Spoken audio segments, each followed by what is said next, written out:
Arsenal have gone ahead to win their second game of the season by winning away from home.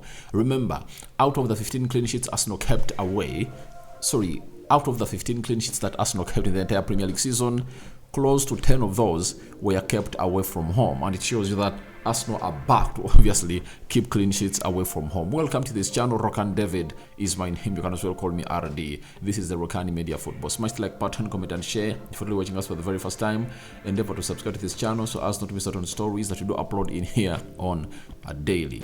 Let's get this going because you're going to give you a detailed analysis and the player ratings of these Arsenal players. Those that started and those that came on thereafter, Tomiyasu that was sent off, and so many on and so many others. I'm going to also rate Mikel Arteta. Then I'm going to tell you who my man of the match is. But at the beginning of the video, can you tell me who your man of the match was as you wait for my man of the match? But we thank God for the gift of life that's going to really keep us alive, protect us, and obviously help us really guide us in any of the aftercomings that have gone hate, obviously maybe not go well in our lives. And for the most viewers and subscribers, Allah will obviously protect you and Barak Lau Fikim. Now let's start it off with the player ratings as we call in for 400 likes on this video and people to subscribe to this channel to see it that we hit 17,000 subscribers the remaining 10 days to end this month of August, right?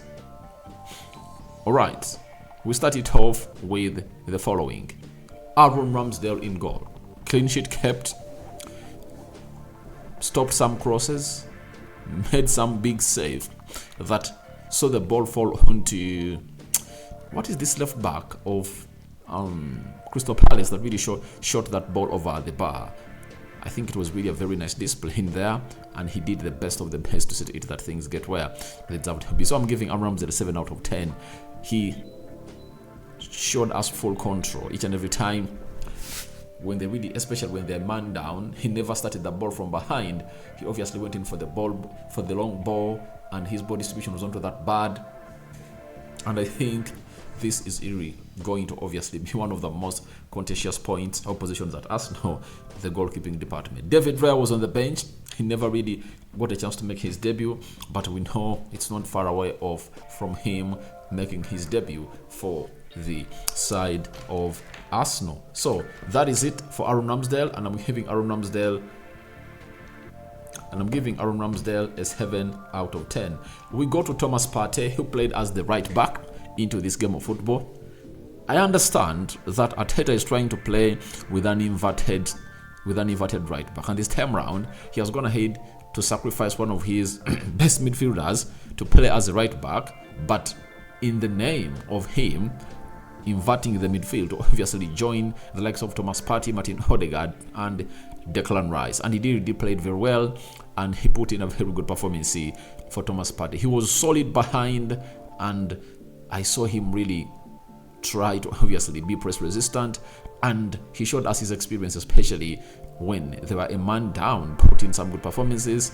I never saw a player go past him, and there was a scenario where a penalty was caused, but I think Arsenal were lucky on the day. On another day, it was going to have to be a penalty, and on the other day, it was not going to have to be a penalty, because if it was in the 18th box area of Crystal Palace, and maybe Gabriel Martinelli or Bukayo Saka was brought down like that, like how Eze was brought down, I understand Arsenal fans will be furious. They'll be calling in for penalty. So to me, it was a 50-50. If it's given, you take it. If it's not given, you take it. You take it. But the penalty they gave to Arsenal was really a clear foul that obviously even a blind could give. That is it. It shows you how clear it was, because Nketiah goes past the goalkeeper and the goalkeeper gets hold of him. That is it. So I'm giving Thomas Partey a 7 out of 10 because he closed down that area very, very well. We go to Tomiyasu, a man who had some good 67 minutes, and then he did a very bad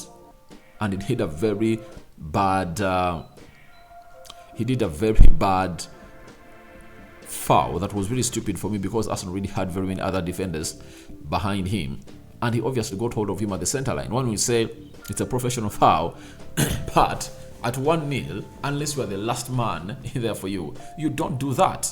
Saliba is one of the fastest defenders I've seen that would have gone ahead to close down on Ayew, but Tomiyasu tried to sacrifice himself and obviously did the worst.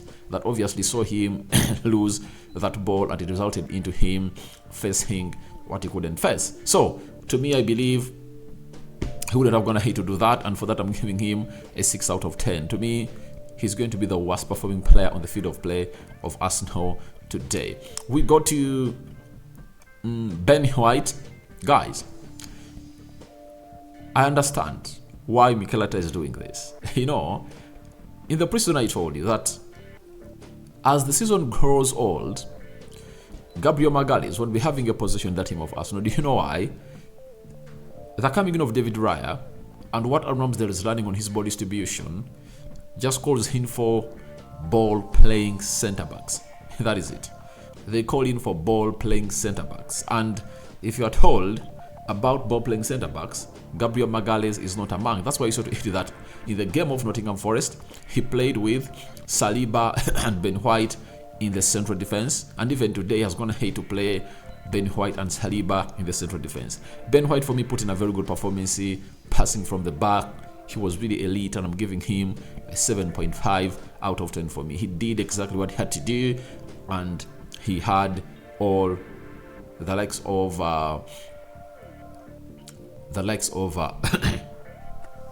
this, is it Edo, the guy who was really trying to attack. He had them under his sleeve, and obviously he pocketed them very well. That's why I'm giving him a 7.5 out of 10. We go to William Saliba. To me, he was one of the best performers on the field of play today, and his stats don't even lie. Let me show you the stats of William Saliba, then we are going to rate him. Saliba, as you see there, his game by numbers versus Crystal Palace, he had 80 touches, he had 58 passes completed, 8 clearances made, 4 long balls completed, he had 3 ball recoveries, 2 out of 2 aerial duels won, 2 interceptions, and he was the rock at the back. Now, let me shock you, because this guy put in a very good performance. He had the most touches, there were 80, most clearances, there were 8, most interceptions were 2, and that was a drag, and he did what we call a trademark last man tackle, or a trump card, or that was his trump card, because you know what he does when it comes to that. So I really believe that he really deserves to be one of the best performers on the field of play, and I'm giving him an 8 out of 10. I'm giving him an 8 out of 10. That is William Saliba, because he did the needful into that defense. We go to we leave the defense there for you, and let's go to the midfield. The midfield, we started off with the man who was played on the best of the midfield. That is Declan Rice. Now, Declan Rice is another one who put in a very good performance on the day, and he really put up one of the best performances in that Arsenal jersey. As I told you in the match reaction, that I believe that performance has not yet been seen in the Arsenal shirt by Declan Rice. Declan Rice has put in his best performance today, and the stats also don't lie. They've gone ahead to obviously resonate with what you're talking about Declan Rice. 90% pass accuracy, 68 touches, 54 passes completed, 4 ball recoveries, 3 long balls completed, 2 ground duels won, 1 key pass, 1 big chance created. That is Declan Rice, and he really did some of the best performances as Arsenal took on Crystal Palace, and I'm giving Declan Rice an 8 out of 10. Him and Saliba were some of the best 2 performing players on the field of play, and that's why for me, picking up the man of the match is going to be hard, but I'm going to obviously find my man of the match on the day. Now, that is Declan Rice for you. I'm giving him an 8 out of 10. We go to Kai Havertz. You know, people have not gone ahead to obviously see what Kai Havertz does for that Arsenal team. If he was not influential in how Arsenal plays, especially in a game like this, the manager would have gone ahead to take him off. You get? But because he covers a lot of distance for Arsenal and his intensity is really undoubted, that's why this man is kept on the field of play by Mikel Arteta. he took off everyone and he left him on the field of play. It takes someone to be knowing the game to see what Kai Havertz is doing on the field of play. I think he's doing some wonderful job. And 2 games in that are really competitive, I anticipate that very soon he's going to be one of the best players that are going to join Julian Timber and Declan Rice, because he might be a late arrival as far as being the best signing of Arsenal this summer, but Arsenal have gone ahead to really have a good player in Kai Havertz. I'm giving him a 6.5 out of 10 because he really put in some good performances there for you. He's composed, the passes he makes, and the way he really wins those duels. I think Arteta is going ahead to obviously plan on a midfield 3 of Declan Rice, Kai Havertz, and Martin Odegaard. That's what he wants to build at Arsenal. And trust me, it won't be perfect overnight. It will just need some time, and after that time, it will be one of the best central midfields in the world. So Kai Havertz has a 6.5 from me today. Martin Odegaard, oh my. I know most of you will say that I just love Martin Odegaard, but let me tell you this. Quality is quality, and good is good. Apart from the penalty scores, you saw his ball distribution. You saw how he distributed those balls on every corner. The way he handled that midfield, the way he commanded his team, the way he took that pressure penalty. Because I've had Mikel Arteta talk to the Premier League TV about why Bukayo Saka never took the penalty. It was like Saka took a decision, I'm not gonna take it. First instance, I thought that maybe Arsenal had gone ahead to change who is going to be their penalty taker. And if at all Mikel Arteta, I give those penalties to Martin Odegaard. That is it. Because last season he scored 15 goals without penalties. He has shown us that he can even be more hungry without penalties, meaning that if you give him penalties, he can score 20 goals a season.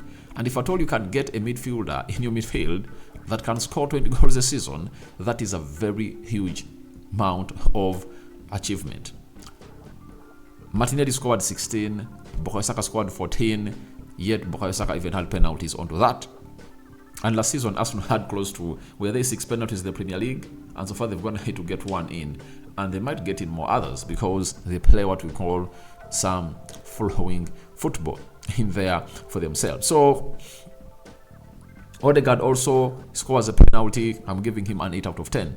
So those are 3 players having an 8 out of 10, and they might be the best performing players on the field of play for me, and I don't know what you guys are really gonna think about this. Now, let's go to Bukayo Saka. Bukayo Saka, he was responsible for the free kick that Arsenal got that resulted in the penalty. I love the player, but my problem is with those fans that believe he's really an exceptional talent. He's not a generational talent. Not really. The day you see Nwaneri come onto that field of play and start playing games, you'll know why I call some players generational. But he's a very good player, important player for Arsenal, and I've seen people complaining that Rokani, how do you dare name your 5 most important Arsenal players and Bukayo Saka is not among? Guys, those are facts. That Arsenal team can survive without Bukayo Saka. It can. But tell me a player who can fill the boots of Odegaard. Tell me a player at Arsenal who can foot the foots of William Saliba, Zinchenko, Thomas Partey, Gabriel Jesus. Those 5 players are replaceable. That's what makes them exceptional and the most important players at the club of Arsenal. So Saka had some beautiful display, and he put in the energies, and he also played as left back for some minutes after Tomiyasu was really shown the red card. And this is the guy, Bukayo Saka. He had most crosses, 9, most fouls won, 4, most possession won, 8, most touches in the opposition box, 11, most passes in the opposite box, that is 9. Bukayo Saka for you. I'm giving him a 7.5 out of 10 on the day. Today we go to Gabriel Martinelli. I believe he had a silent game. Not at any point I saw him obviously going ahead to obviously do the needful.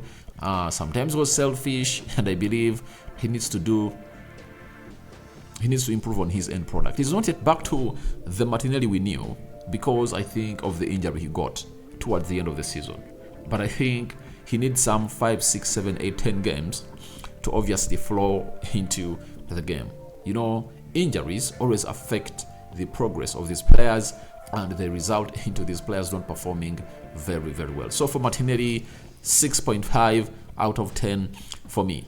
Eddie Nketiah winning a penalty for Arsenal and obviously leading that line very, very well. He's earning a 7 out of 10 for me. He's really trying to fill the boots of Gabriel Jesus. We understand that boots are big, but in the absence of Gabriel Jesus, Eddie Nketiah looks like he's doing the job. 2 games played, 1 goal, 1 assist. What a start of a season. It might be one of those seasons that Nketiah is going to announce himself that one of the best players that Arsenal has ever got. They never made no mistake to give me the shirt number 14, because that is the iconic shirt number at Arsenal, and it was made iconic by Thierry Henry. That is it. So that is Eddie Nketiah for you. I'm giving him a 7 out of 10. Then Gabriel Magalhaes came in through, 6.5 out of 10. Jorginho, 6.5 out of 10. Zinchenko, 6.5 out of 10. And Jakub Kiwior, 6.5 out of 10. Those are the substitutes that Mikel Arteta went ahead to make. There is something I want to show you about all the 4 substitutes that Mikel Arteta brought onto the field of play. Some good stats that most of you are really going to enjoy, if at all you are a person who really enjoys stats in the game. Now, all 4 substitutions maintain 100% passing accuracy after coming on against Crystal Palace. Jorginho had 10 out of 10 passes. Zinchenko 6 out of 6. Jakub Kiwior 4 out of 4. Gabriel Magalhaes 1 out of 1. So it shows you where I was going to let you know that Gabriel Magalhaes is obviously out of this queue, because look at Jakub Kiwior. He only came on and played like, I think, 10-15 minutes, but he closed down and put out 4 out of 4 passes. Zinchenko, master of passing, and his passing accuracy is really undoubted. Then Jorginho 10 out of 10 in that midfield, and that masterclass performance by Arteta, getting in those players on the field of play that got Arsenal back to shape, and they really maintained the play. I really give him kudos, and he deserves a 7.5 out of 10 as a manager. But out of all, my man of the match happens to be Declan Rice. You know, having been bought for £105 million, putting in such a performance that obviously takes the pressure off him is really important. William Saliba has always gone ahead to win very many man of the match performances, but this time around, it's none other than Declan Rice for me who wins my man of the match. So who is your man of the match? Into the comment section below. Rokani David remains my name. I sign out for now. See you later as I cover all the precious blood of Jesus Christ. My Muslim viewers and subscribers, Barak Lau Fiku. I'm out.